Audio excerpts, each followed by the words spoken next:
Breathe in and breathe out. And tell yourself, I am wildly capable, I am fiercely uninhibited, and I'm going to make this work. My top NAPLEX study tips.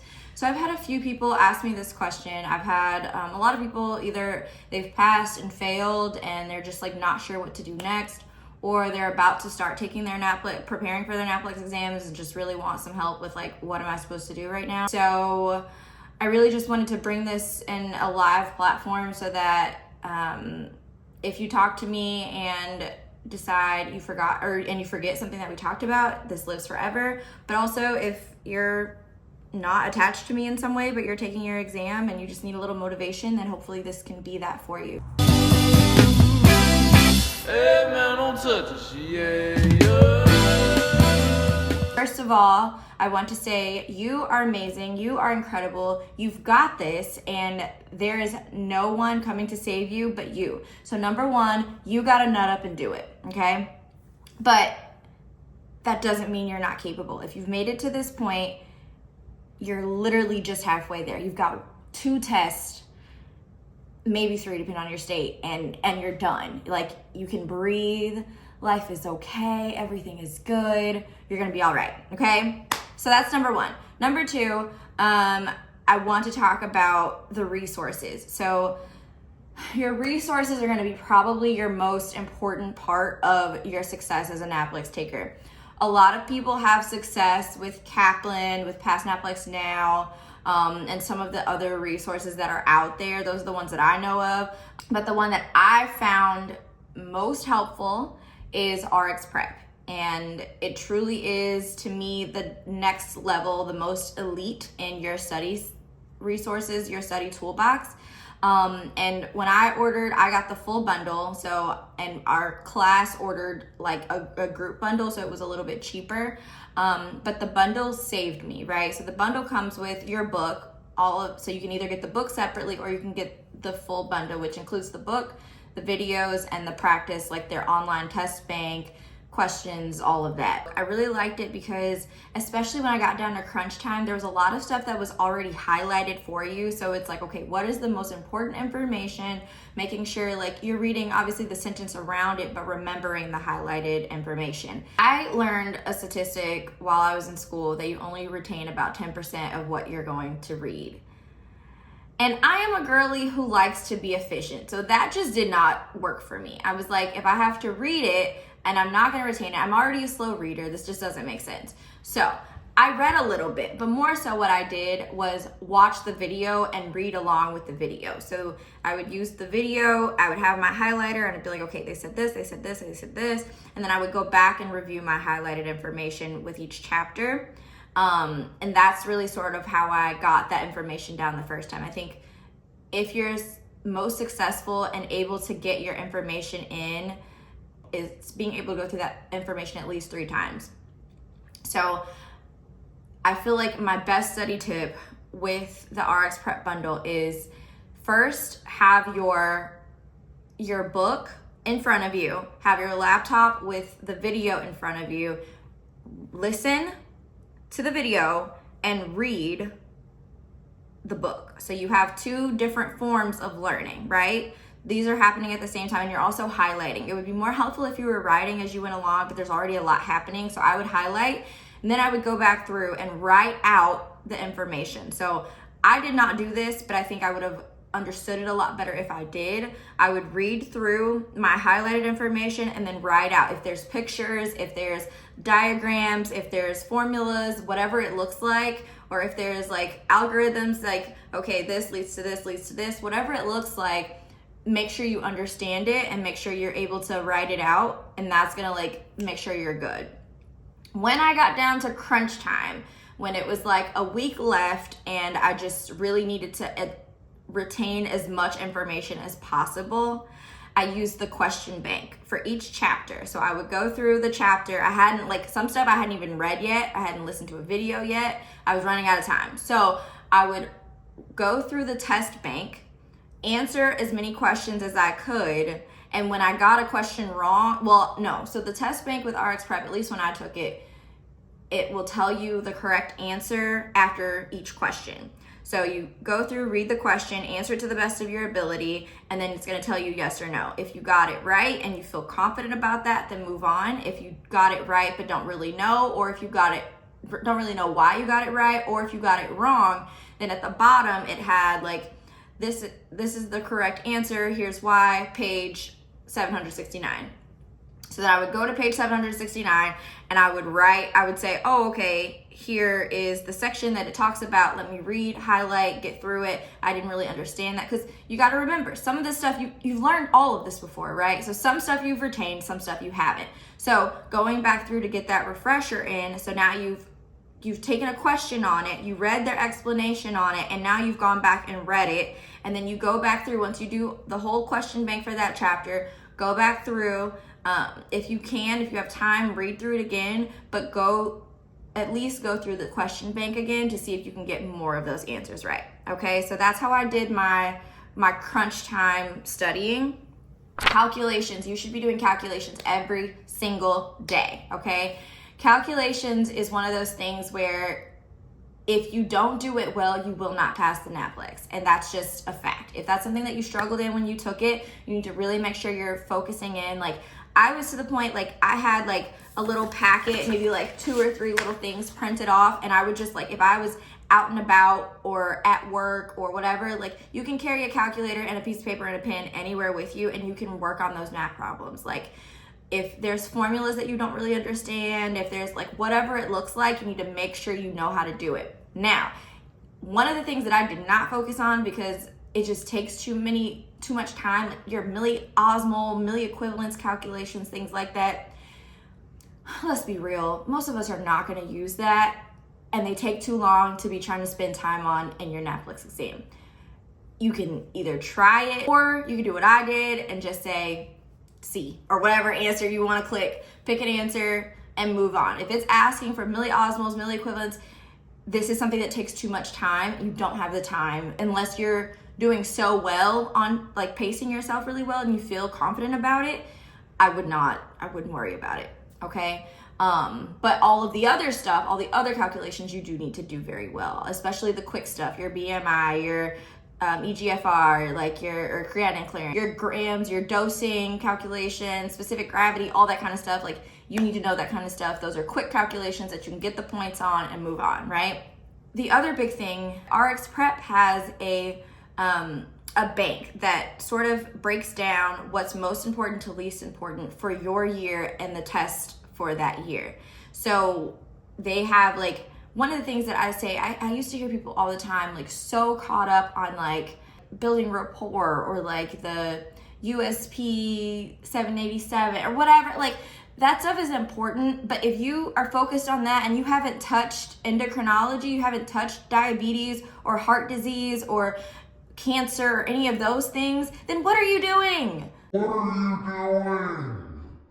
Like, drop the little stuff that's not worth that many points. Focus on big, overall, very broad topics, okay? Focus on the stuff that you're gonna actually use in practice. Like, do you need to know how to build rapport with the patient? Absolutely. Do you need to know med safety? Absolutely. But if you've worked, then some of that is common sense, right? Because you're already doing it. If you've not worked, then you do need to carve out enough time to make sure you can review it.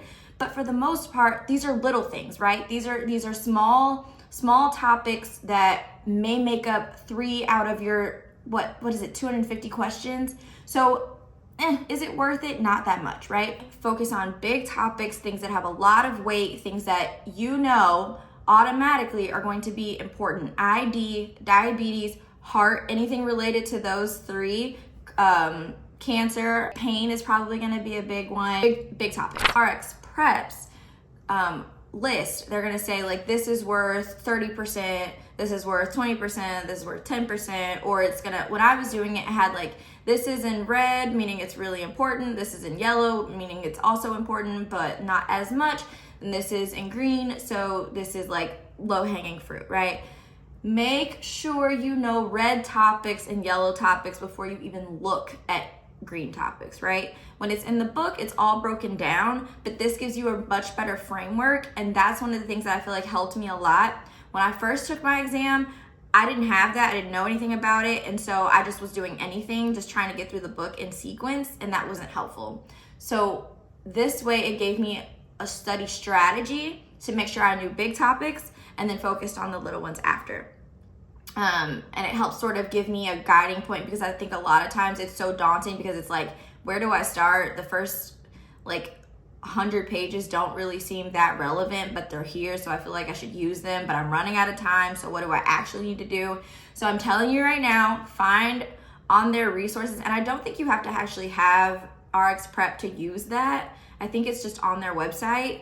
If I'm not mistaken, it's been a while, but use that to sort of guide your study plan, okay? The other thing that I would say is, when you're in the thick of it, like, you have got to get focused. Like, this is the most important time of your life, right? Like, there are no friends, there are no family, there are no social media posts, there are no animals, there are no distractions that can help keep you from that can save you from what's going on right here, right? Like, I thought that, like, I just needed a distraction. I was afraid. I'm gonna be honest, I was afraid, because I was like, I don't wanna fail. Like, so many people have rooted for me. So many people have championed me. So many people have looked up to me, believed in me. Like, I cannot fail. And I put so much pressure on myself.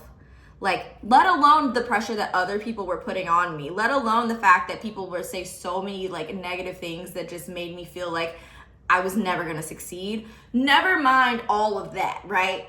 I myself internally was struggling. And so I'm sure many of you are in that same space where it's like, I don't know what to do. Like, I don't feel confident about anything that I have going on right now. And I know that this is like the most important thing that I'm ever gonna do. And I tell everybody, you have to run that race for yourself.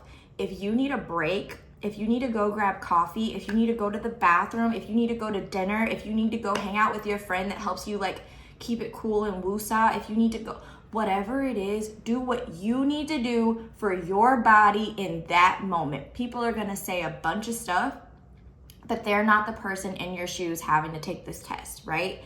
You have to be so keenly aware of you and what you need that the rest of it, like, you just have to block it out. People are gonna say stuff.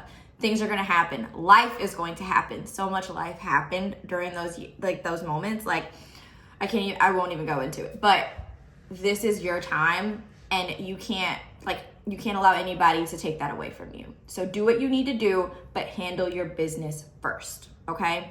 So that's just part of that, like, nut up and do it piece. I remember when I was studying, so like I said, I took it, found it I passed, found it I didn't pass, took 2 weeks off, and then took it again, and then I passed. When I was in those 2 weeks before I took it again, I was like locked in more than I've ever been about anything in my entire life. More than all of pharmacy school probably put together. I was like in the zone. And I was in this like back against the wall, fighting, clawing, you got me messed up kind of mode. And so it was me, my book, my laptop, my pens, my highlighters. That was it, okay? And I was to the point like I was doing everything I said. Like, I was reading, I was going through questions, I was highlighting, I was writing notes, I was doing all of that. When I took bathroom breaks, I had my phone with me. I was going through brand generics, like every bathroom break, and I was drinking a ton of water. Living at home, so my mom would like make me something. I was eating and I was drinking a ton of water, and I was studying, and I would get up and go to the bathroom, and I would go through my brand generics, and I would come back, I would stretch, I would like breathe, whatever I needed to do, right? Like, I had a whole little regimen, and it was just me in that room for like 2 weeks straight. And then I would go shower, I would take my me time either in the morning or at night, and that would be like the only time that I really had for myself. Maybe scroll on Instagram or make a video or something like that, but for the most part, like, I was locked in. And that's literally the level of like care and focus you have to put into it, because and mine was only 2 weeks. Imagine how much more successful I could have been if I would have taken longer. But it was like, y'all know how it is. Like, we have the attention span of a squirrel these days, and like, it was hard, but like I was fighting, right? Like, and I think that there's a testament to that too. Like, you are fighting for your life right now. Like, this is not for play. You will not succeed if you don't take it seriously. So what do you have to do? You just gotta nut up and do it. Because it's really the only way that you're gonna be successful. And I really, really, really, really, really want you to know that you are so capable, but you just have to like lock in. Right now, I need you to breathe in and breathe out and tell yourself, I am wildly capable, I am fiercely uninhibited, and I'm going to make this work. Whatever that is, whatever your circumstances, whoever is around you, you just gotta do it. You gotta find your space, you gotta find what works, like, and knock it out. The last thing I will say to you, so you've got your resource, you've learned how to use it, you started to believe in yourself, you've got your study routine, and now it's time to actually go in and take the test. Make sure you get some sleep the night before. I really, really, really, really, really, really, really wish I would have taken that advice, because a 6-hour test is the most draining thing you will ever do. You're using a lot of brain power, and you need to make sure you have rested. Make sure you have a snack, your banana, make sure you have some water, make sure you don't drink too much of it, because you don't have time to be going to the bathroom every few minutes, and you only get like 2 breaks. But yeah, I had like a banana and a granola bar, and I think I had probably like some trail mix. I was huge with trail mix when I was in school. I wouldn't bring any sodas. I wouldn't bring, like, if you're to the point where you're so tired, like, you should not be so tired that you need an energy drink. I would not recommend any of you drink energy drinks while you're in your study sessions. Honestly, it just clouds you. Like, drink water. Water is the best thing to help keep you awake. And like I said, like, while you're studying, it gives you the ability to take those breaks so you can go through a different topic, right? And when you're taking your exam, same thing applies. Make sure you have a healthy snack that's gonna revitalize and energize you. So whether that's some fruit, you need very simple sugars. So fruit is great, banana is perfect, whatever you can grab that's very easy. Grab that and grab your water. That's the only things that I would take with me to your exam. Make sure you have like your IDs and all the things that you need in order to like get into the testing center. But dress comfortably. I would throw on sweatpants. Make sure you got your hair ties, girls. Make sure you've got on a hoodie. Sometimes it's cold in there. Yeah, I would be sweatpants, like a student. Sweatpants, hoodie, no makeup. You ain't got time for that. This is grind time, okay? So those are like probably my best study tips. I will say I probably offer a lot more one-on-one, especially when I know like what you specifically are struggling with. So I'm gonna leave a link down below if you want to book a call with me after you've watched this video and you're still like, I hear you, but I still have some questions, or this is my situation, can you give me a little bit of guidance? I'm so incredibly happy to do that for you. As I have more conversations and think of more things, this is, like I said, this is a pretty good overview, but if there's more stuff that comes up, I'll make another video about it. But honestly, it's confidence in yourself, saying no to fear, making sure you have a solid study plan, and going in and being like, I'm that chick or I'm that dude, and there's really nothing you can do to stop me. So I hope this helps you guys. Good luck if you are about to or in the process of preparation. Really just stay focused on you and your goal. You've got this. I promise you do. And it's gonna be magical on the other side. I promise you, y'all. It gets so good on the other side. It really, really, really does. Actually, I'm gonna make another video about the post-grad life because, woo, there's a lot to that too. But in the meantime, you guys have a wonderful day. Thank you so much for tuning in, and I will see you soon. Bye.